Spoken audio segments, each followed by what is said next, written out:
BBG Amaravati ventures లో Mahashivratri bumper offer 15 రోజుల్లో full payment చేస్తే plot registration free. For more details contact 04069032244.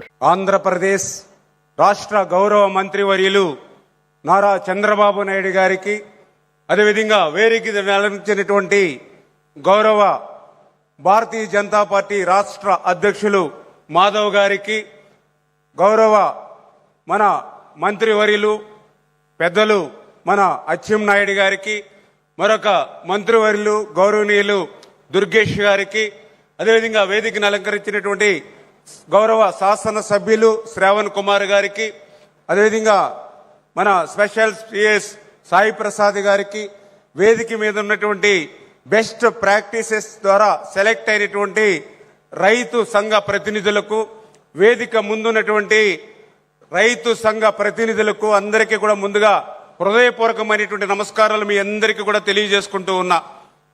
ఈరోజు మీ అందరికీ తెలుసు, మనం చరిత్రలో కూడా చూస్తూ ఉంటాం, మన సంస్కృతిలో కూడా మనందరం కూడా చూస్తూ ఉంటాం. భూమి, నీరు, అగ్ని, ఆకాశం, గాలి పంచభూతాలుగా చూస్తూ ఉంటాం. అందులో నీటిని అత్యంత పవిత్రంగా మనందరం కూడా చూస్తూ ఉంటాం. అందుకే నీరు ఎక్కడుంటే నాగరికతలు అక్కడే అభివృద్ధి చెందినటువంటి పరిస్థితి. నీరు ఉంటేనే జనం, ఇంకా చెప్పాలంటే నీరు లేకుంటే జగమే లేనిటువంటి పరిస్థితి. అటువంటి సత్యాన్ని గ్రహించినటువంటి ఆనాడు అన్న నందమూరి తారక రామారావు గారి దగ్గర నుండి ఈనాడు నారా చంద్రబాబు నాయుడు గారి వరకు కూడా ఈ యొక్క నీటికి, జలానికి, సాగునీటి రంగానికి అత్యంత ప్రాధాన్యత ఈ ఆంధ్రప్రదేశ్ రాష్ట్రంలో ఇస్తూ, దురదృష్టం మొన్న మనం చూస్తాం 2019, 2024 5 సంవత్సరాల పాలనలో విధ్వంసకరమైనటువంటి పాలనకు ఇరిగేషన్ వ్యవస్థ కూడా ధ్వంసమైనటువంటి పరిస్థితుల్లో 18,000 కోట్ల బిల్లుల బకాయిలు మా ఇరిగేషన్ శాఖకు వారసత్వంగా గత ప్రభుత్వం ఇచ్చినటువంటి పరిస్థితుల్లో మళ్ళీ ఈరోజు ఆ ఇరిగేషన్ శాఖను గాడిలో పెడుతున్నారని అంటే అది చంద్రబాబు నాయుడు గారి యొక్క పరిపాలన దక్షత అని చెప్పి ముందుగా మీ అందరికీ కూడా తెలియజేసుకుంటూ, అందుకే అటువంటి ఇరిగేషన్ శాఖలో, వ్యవసాయంలో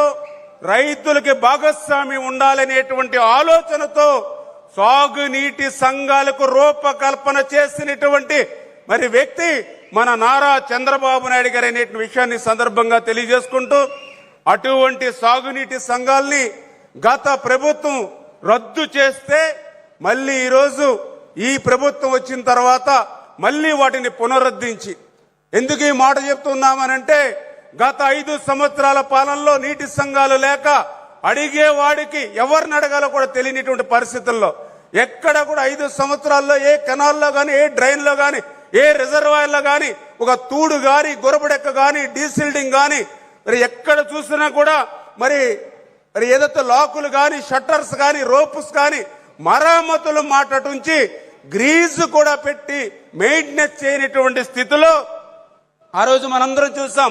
ఒక పులిచింతల గేటు పోవడం కానీ, ఒక గుండ్లగమ్మ గేట్లు కొట్టుకుపోవడం కానీ, ఒక ఫించా ప్రాజెక్టు పోవడం కానీ, ఒక అన్నమయ్య ప్రాజెక్టు కొట్టుకుపోవడం కానీ, ఊర్లు తుడిచిపెట్టుకుపోయి 40-42 మంది చనిపోయినటువంటి పరిస్థితుల్లో ఆ రోజు పాలనలో మనందరం కూడా చూస్తాం. అటువంటి పాలన నుంచి మళ్ళీ సాగునీటి సంఘాల ద్వారా మళ్ళీ ఈరోజు చంద్రబాబు నాయుడు గారి అధికారంలోకి వచ్చినటువంటి ఈ 18 నెలల కాలంలోనే 878 కోట్లు ఓన్లీ ఓఎండ్ఎం వర్క్స్ కే ఈరోజు నీటి సంఘాలకు ఇచ్చి ఈ ప్రభుత్వం ముందుకెళ్తున్న విషయాన్ని సందర్భంగా తెలియజేసుకుంటూ, మరి ఈరోజు మీ అందరికీ తెలుసు పోలవరం, మరి అటువంటి పోలవరం మరి ఆ రోజు 2019, 2024 మనందరం కూడా చూసాం. ఆ రోజున్నటువంటి ఇరిగేషన్ శాఖ మంత్రులు మాట్లాడారు. ఆ రోజు అసెంబ్లీలో సైతం ఒక ఇరిగేషన్ శాఖ మంత్రి అయితే చెప్పాడు, పోలవరం ఎవ్వరికీ అర్థం కాదు, ఎందుకంటే నాకే అర్థం కాలేదు అని చెప్పినటువంటి వ్యక్తి. అంతేకాదు డయాఫ్రమ్ వాళ్ళ గురించి చెప్పినట్టు రాంబాబు గారు అని మీరు చాలా నాకంటే స్పీడ్గా ఉన్నారు. ఆయన మరొక మాట మాట్లాడాడు. విలేకరులు డయాఫ్రమ్ వాళ్ళ గురించి మాట్లాడితే ఆ డయాఫ్రమ్ వాళ్ళే ఉంది, బక్రానంగల్కి ఉంటుంది, శ్రీశైలంకి ఉంటుంది, నాగార్జున సాగర్కి ఉంటుందని. అంటే ఏ ప్రాజెక్టుకి డయాఫ్రమ్ వాల్ ఉంటుందో కూడా తెలియకుండా మరి ఆయన మాట్లాడినటువంటి మాటలు కానీ మరి ఆయనకి తీసిపోకుండా ఇంకొక ఇరిగేషన్ శాఖ మంత్రి. ఆ రోజు మేము అసెంబ్లీలో ప్రశ్నించాం, మీరు మీ ముఖ్యమంత్రి 2020, 2021, 2022 తేదీలు చెప్తూ ఉన్నాడు, సంవత్సరాలు చెప్తూ ఉన్నాడు, కానీ 1% కూడా పనులు ముందుకెళ్తలేదని అంటే ఆ ఇరిగేషన్ శాఖ మంత్రి చెప్పేవాడు, పావు వెరిసింట అరివెరిసింట కాదు, బుల్లెట్ దిగిందా లేదా అని చెప్పేవాడు. అంటే ఈ రకమైనటువంటి ఇరిగేషన్ శాఖ మంత్రులు, దానికి తోడు ఆ రోజు ఉన్నటువంటి ముఖ్యమంత్రి మరి యొక్క పోలవరాన్ని ధ్వంసం చేసి డయాఫ్రమ్ వాళ్ళని విధ్వంసం చేసినటువంటి పరిస్థితుల్లో మళ్ళీ ఈరోజు చంద్రబాబు నాయుడు గారు అధికారంలోకి వచ్చిన వెంటనే మొట్టమొదటి ముఖ్యమంత్రిగా ప్రమాణ స్వీకారం చేసిన తర్వాత పోలవరాన్ని సందర్శించి రేపు 2027 కల్లా పోలవరం పూర్తి చేస్తానని చెప్పినటువంటి వ్యక్తి నాయకులు మన నారా చంద్రబాబు నాయుడు గారి విషయాన్ని మీ ద్వారా అందరికీ కూడా తెలియజేసుకుంటూ ఉన్నా. మీ అందరికీ తెలుసు, వెలిగొండ అత్యంత వెనకబడి ప్రకాశం ఫ్లోరైడ్ మొన్ననే చంద్రబాబు నాయుడు గారు అధికారంలోకి వచ్చిన తర్వాత చెప్పారు, ఎప్పుడో 96లో నా పుట్టిన రోజున భూమి పూజ చేశాం, ఖచ్చితంగా 2026 కల్లా వెలిగొండను పూర్తి చేయాలని ఆయన లక్ష్యాన్ని పెట్టుకున్నారు. ఆయన లక్ష్యాన్ని సాధించేటువంటి విధంగా ఈరోజు వెలిగొండ పనులు పరిగెడుతూ పనిచేస్తున్నటువంటి పరిస్థితి. ఎందుకు ఈ మాట చెప్తున్నానంటే, అబద్ధాలకి అసత్యాలకి కేర్ ఆఫ్, అబద్ధాలకి అసత్యాలకి బ్రాండ్ అంబాసిడర్ అనేటువంటి గత ముఖ్యమంత్రి. ఎందుకంటే ఆయన పేరు చెప్పుకోవడం కూడా ఇంత సభా ప్రాంగణంలో మాకు ఇష్టం లేదు.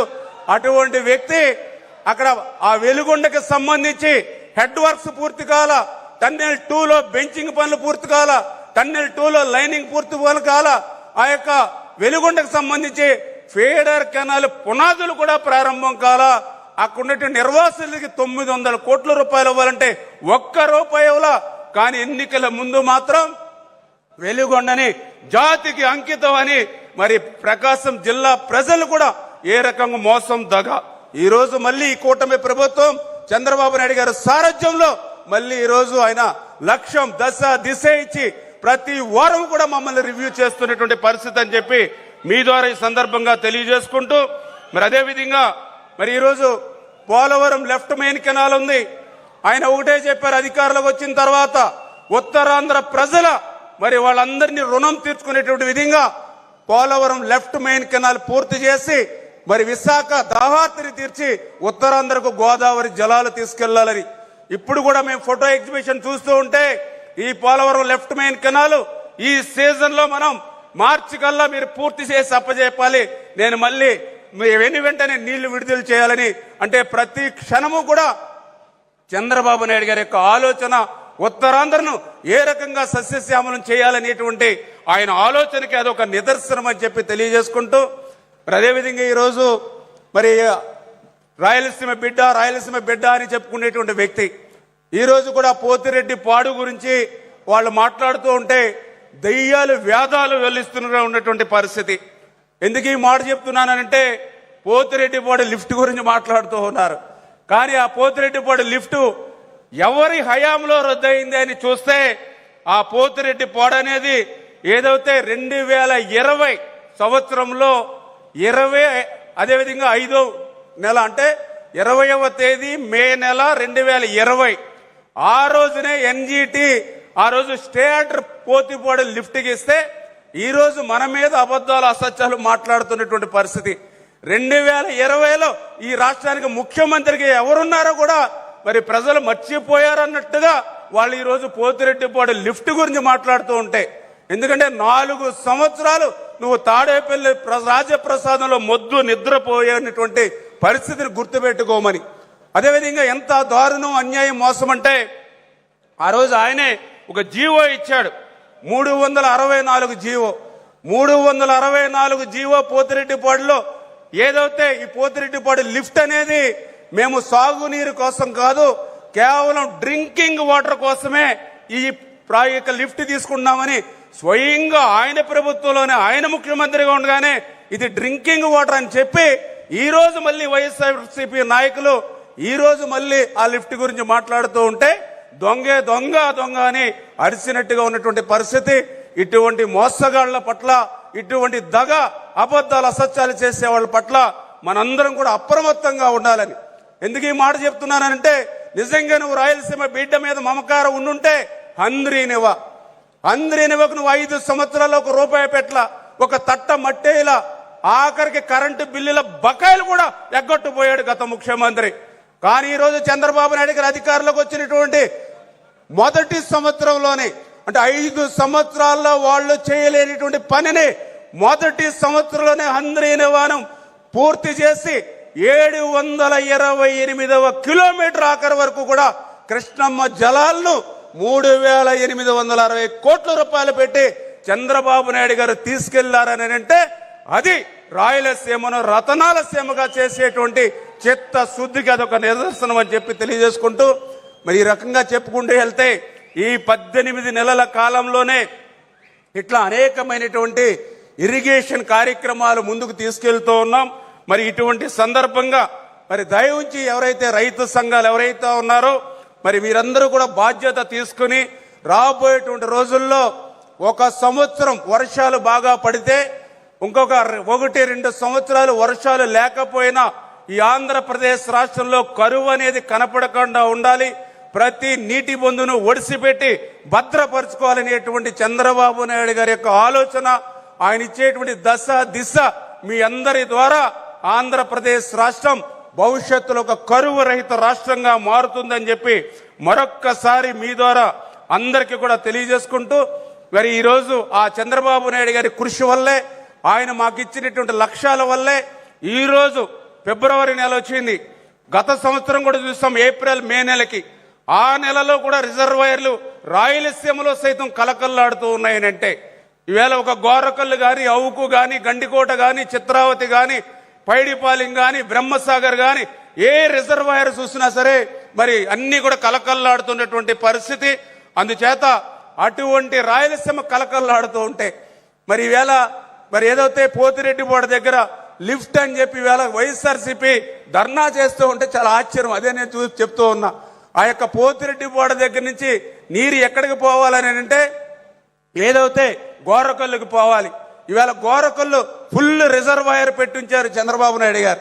ఆ గోరకల్లు తర్వాత అవుకు ఫుల్ రిజర్వాయర్ ఉంది, అవుకు తర్వాత గండికోట ఫుల్గా ఉంది, చిత్రావతి ఫుల్గా ఉంది, బ్రహ్మసాగర్ 17 టీఎంసీలు ఉంది చరిత్రలో.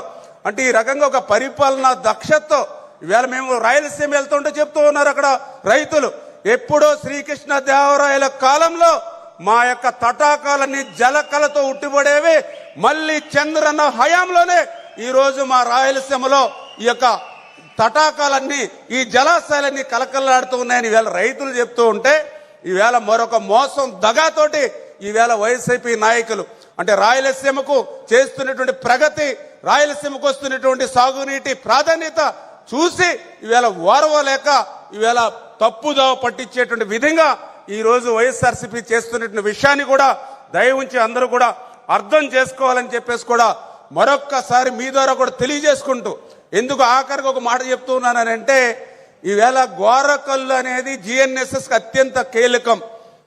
నిజంగా మాకు కూడా ఇవన్నీ నేను ఇరిగేషన్ శాఖ మంత్రిగా ఉండగా స్టడీ చేసుకుంటూ ఉన్నా. మేము చంద్రబాబు నాయుడు గారి దగ్గర రివ్యూ పెడితే ఆయన దగ్గర గంట కూర్చోవాలంటే మేము 4 రోజులు చదువుకుని వెళ్ళాలి చంద్రబాబు నాయుడు గారి దగ్గరికి. ఆ రకంగా ఆయన రివ్యూ దగ్గరికి వెళ్ళినప్పుడల్లా మేము చదువుకోవడం వల్ల చాలా నాలెడ్జ్ని మేము కూడా ఇంప్రూవ్ చేసుకున్నాం. అందులో చూసాం జిఎన్ఎస్ఎస్ ఏదైతే గోరకల్లు నిండితేనే అవుకు నిండుతుంది, అవుకు నిండితేనే గండికోట నిండుతుంది, గండికోట నిండితేనే చిత్రావతి పోతుంది. ఎందుకు ఈ మాట చెప్తున్నానంటే ఆ చిత్రావతి నిండితేనే పులివెందులు కూడా నీళ్లు వస్తాయి. అంటే ఆయన జగన్మోహన్ రెడ్డి సొంత నియోజకవర్గానికి పులివెందులకి నీరు రావాలని అంటే చిత్రావతి, గండికోట, అవుకు మరి గోరకల్లు నిండాలి. అటువంటి గోరకల్లుకి ప్రమాదం ఉంది, ఏదైతే బండ్స్ బ్రీచ్ అయ్యేటువంటి పరిస్థితి ఉంది అని చెప్పి ఆ రోజు అధికారులు మొర పెట్టుకుంటే 5 సంవత్సరాల్లో గోరకల్లుకి ₹1 ఇవ్వనటువంటి వ్యక్తివి. ఆ గోరకల్లు నిజంగా ప్రమాదంలో పడితే కడప జిల్లాకి ఆఖరికి నీ పులివెందులు కూడా నీరు రాదని తెలిసినా కూడా ₹1 కూడా ఇవ్వనటువంటి వ్యక్తివి. ఈ రోజు ఆ పోతిరెడ్డిపాడు మాట్లాడడానికి మీకు అర్హత ఎక్కడుంది అని చెప్పి ఈ సందర్భంగా మరొక్కసారి ప్రశ్నిస్తూ, మళ్ళీ ఈరోజు చంద్రబాబు నాయుడు గారి హయాంలో మరి ఆయన సారథ్యంలో మళ్ళీ ఈరోజు సాగునీటి రంగం మరి పరుగులెత్తి పనిచేస్తూ మరి రాబోయేటువంటి రోజుల్లో కరువు రహిత రాష్ట్రంగా ఆంధ్రప్రదేశ్ ఉంటుందని చెప్పి మరొక్కసారి మీ ద్వారా తెలియజేసుకుంటూ ఈ అవకాశం పెద్ద ఎత్తున కల్పించినటువంటి చంద్రబాబు నాయుడు గారికి ఈవేళ 5వ తేదీ మీటింగ్ అని చెప్పి 2వ తేదీ సాయంత్రం మన నోటీసులకు అంటే మధ్యలో 2 రోజుల సమయం ఉన్నప్పటికీ కూడా ఎక్కడో శ్రీకాకుళం నుంచి ఇటువైపు చిత్తూరు వరకు కూడా అన్ని జిల్లాల నుంచి నలువైపులా కూడా ఉరకలేస్తూ పరిగెత్తిస్తూ ఈవేళ ఉదయం 8 గంటలకి సభా ప్రాంగణానికి చేరుకున్నటువంటి ప్రతి రైతు సంఘ నాయకుడికి ధన్యవాదాలు తెలియజేసుకుంటూ సెలవు తీసుకుంటాం. Thank you.